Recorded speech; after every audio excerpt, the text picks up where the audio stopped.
At the beginning of the movie, we are shown a very magnificent house, where the owner of this house is named Michael, an assassin or hitman who will soon retire. Retirement, here I come, motherfucker. There is a very seductive call girl named Cindy who constantly seduces Michael. But behind it all, there is a group of young assassins who will finish off Michael. Right when Michael was about to relax, they immediately executed Michael.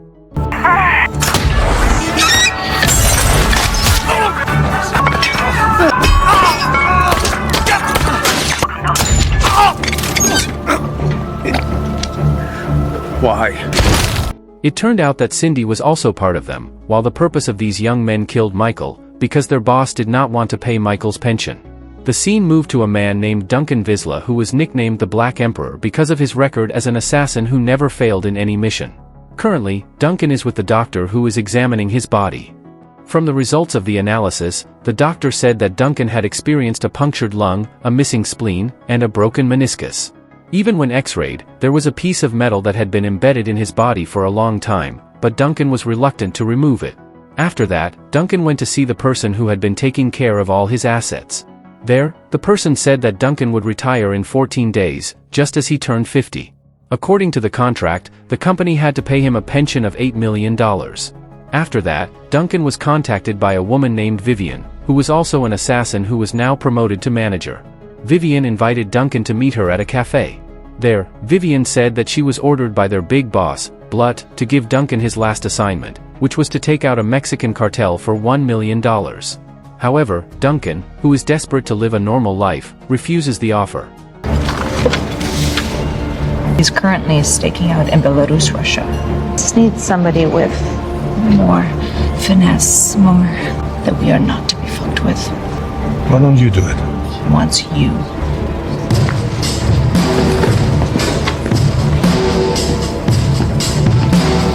Vivian then reported to Blood that Duncan refused his last mission and suggested not to mess with Duncan, and just pay him his pension. But Blood refused and planned to frame Duncan. He ordered Vivian to call Duncan back with an offer of $2 million. Send him to Belarus to die. You'll expect $1 million in his account before he makes a move. I need authorization. A helpless Vivian finally contacted Duncan and offered $2 million, $1 million at the beginning and $1 million after the mission was completed. Unfortunately, Duncan still refused the offer and immediately turned off the phone. $2 million, one now, one when it's done. It's still no.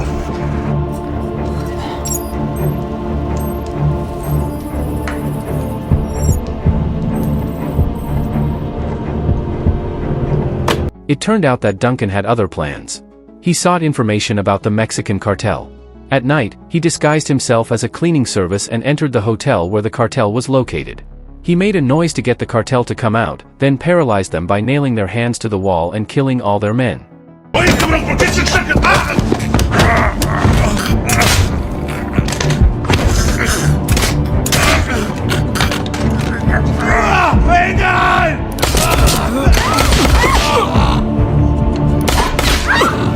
Once inside, Duncan interrogates one of the cartels, but the man refuses to reveal who is behind this trap until Duncan finally finishes him off.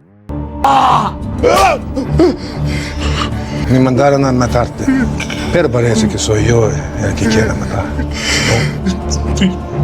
¿Sabes quién hizo la orden? No sé. You have authorization to hire me for the Belarus job? Yes. Afterwards, Duncan contacts Vivian and asks her to transfer $1 million because he has completed his mission. Vivian, who was partying, was shocked and immediately transferred the money. Duncan then sent a photo of the cartel he had finished off, threatening that if he didn't get paid within 24 hours, he would take action. Somebody set me up over here. You better pray you have nothing to do with it. Vivian went back to Blood and angrily said that Blood should just pay Duncan's pension. But Blood remained stubborn and sent the young assassins who had killed Michael to take out Duncan. Pay him the second half of his fees. Don't have to look over our fucking shoulder for the rest of our lives. Okay, do it. Smart move.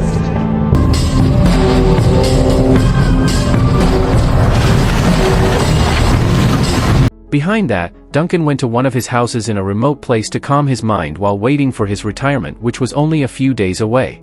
When he got there, it turned out that right next to Duncan's house there was now a wooden house inhabited by a woman who seemed to have just moved into the place.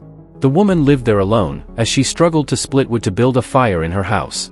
Day after day passed, until one day Duncan accidentally met the woman next door. The woman's name was Camellia. Duncan often saw Camellia in a depressed state and it seemed like she was depressed. Because they met often, the two of them eventually became acquainted and grew closer, regardless of the age difference between them. From then on, Duncan became very attentive to Camellia, as seen from the way he gave gifts to Camellia, even cutting wood for the fireplace in his house.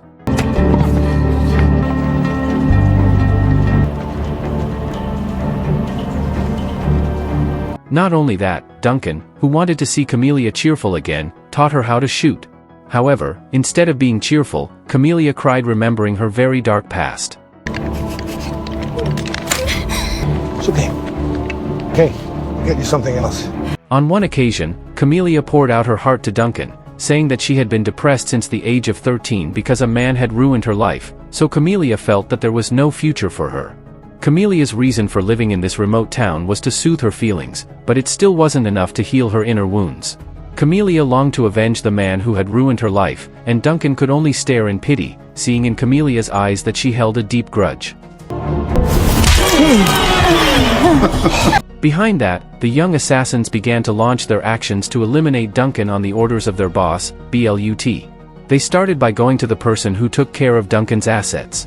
They asked for Duncan's whereabouts, but since the person didn't know, they ended up finding the addresses of some of Duncan's houses in different areas themselves.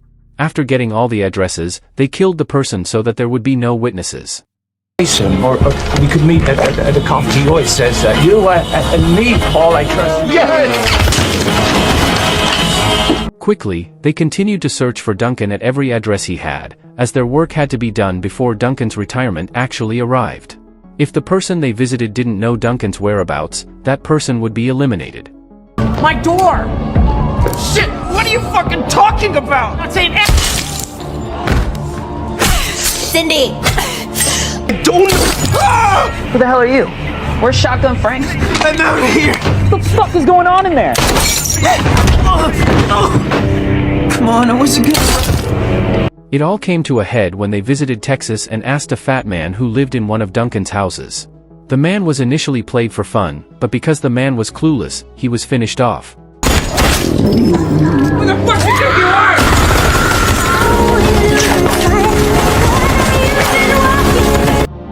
The young assassins kept trying to find Duncan by looking at the files they had stolen until they finally found a proof of Duncan's monthly transfer to a charity, and the last one was done in the Montana area.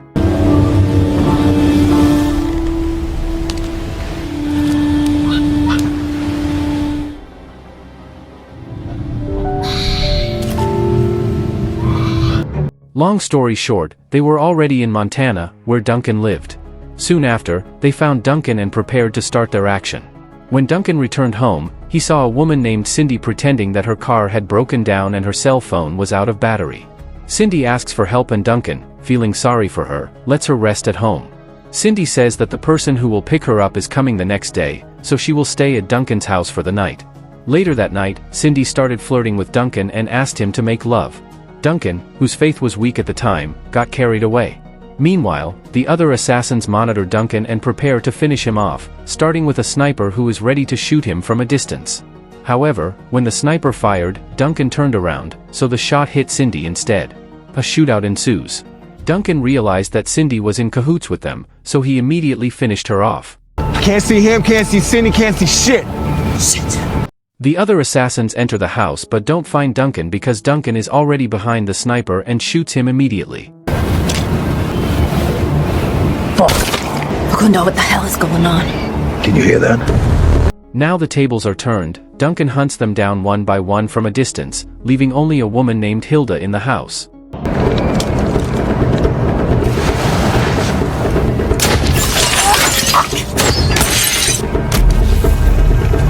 Try not to be scared. One of them tried to sneak up on Duncan, but the skilled Duncan managed to hide and shoot him in the back. Be dead before we leave here. I'm going to kill you.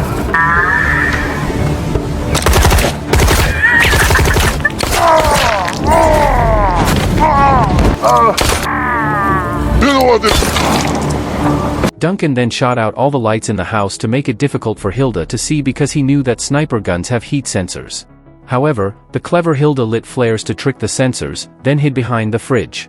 Even so, Duncan discovered her hiding place through Hilda's exhale and eventually finished her off.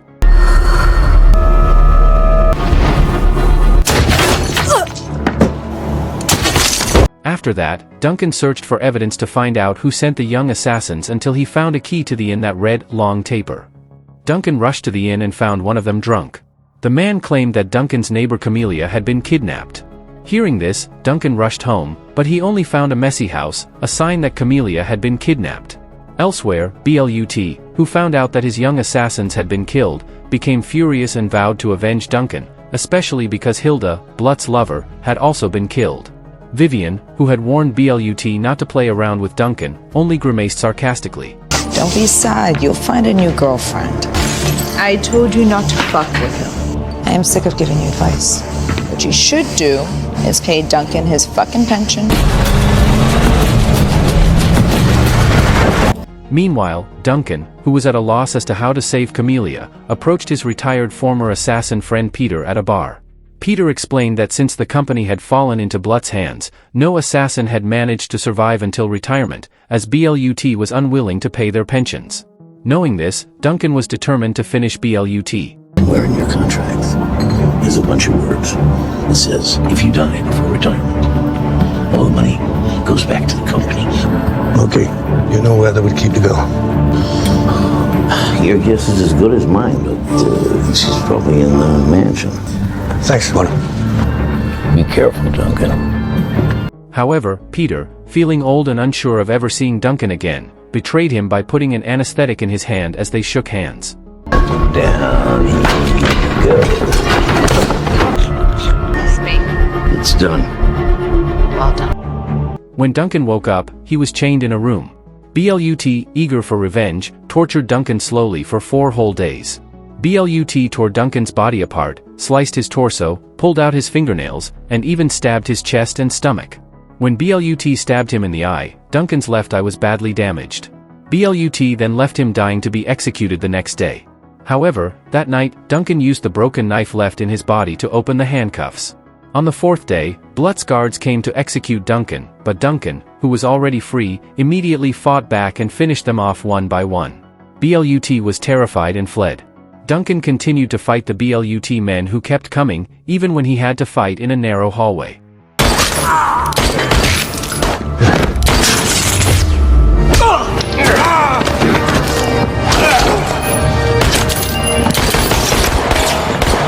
Coming, get him!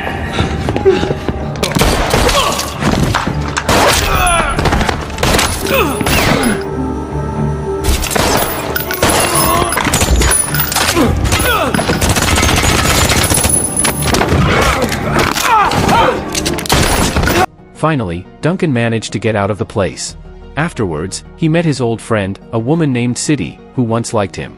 Duncan borrowed City's cell phone to contact Vivian and ask for her exchange with Camellia.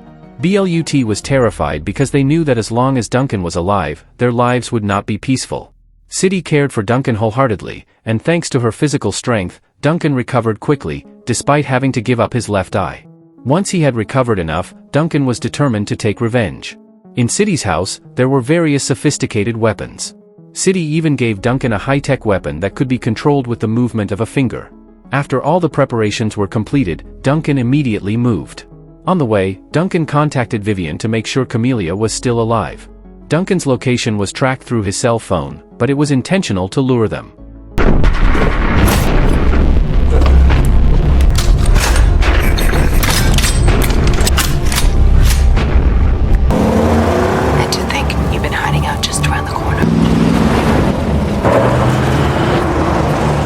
Duncan and Vivian met.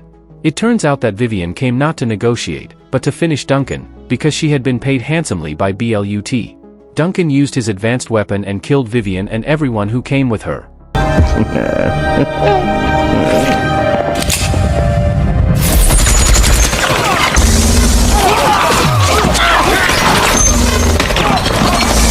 Blut, who saw the incident through the surveillance camera, was terrified, and ordered all his remaining men to be on full alert. Duncan continued the action, infiltrating the BLUT headquarters. But Blood's remaining men, many chose to flee rather than face Duncan. Let's get the fuck out of here. Hey, you fucking pussies! Come back! Excuse us. It's upstairs. Go, move. Finally, Duncan came face to face with BLUT. Without saying much, Duncan cut Blood's entire body to the head, then managed to find and free Camellia. Duncan took Camellia home and nursed her back to consciousness. However, one day when Duncan checked Camelia's room, he didn't find her. Duncan only found a piece of news about a girl who survived the massacre. Suddenly, from behind, Camellia pointed a gun at Duncan. At that moment, Duncan realized that Camellia was the little girl whose family had been massacred. Camellia revealed that the man who ruined her life was Duncan himself. Duncan could only surrender and told Camellia to finish him off to avenge him. However, when Camellia wanted to fire her gun, she didn't shoot Duncan. Now, Camellia knew that Duncan was just a messenger, and began to intend to become an assassin to eliminate the person who was actually responsible for her family's tragedy. Duncan agreed to Camelia's request. Graduated. From this movie we learn that greed only leads to destruction, and revenge never truly heals the wounds of the heart.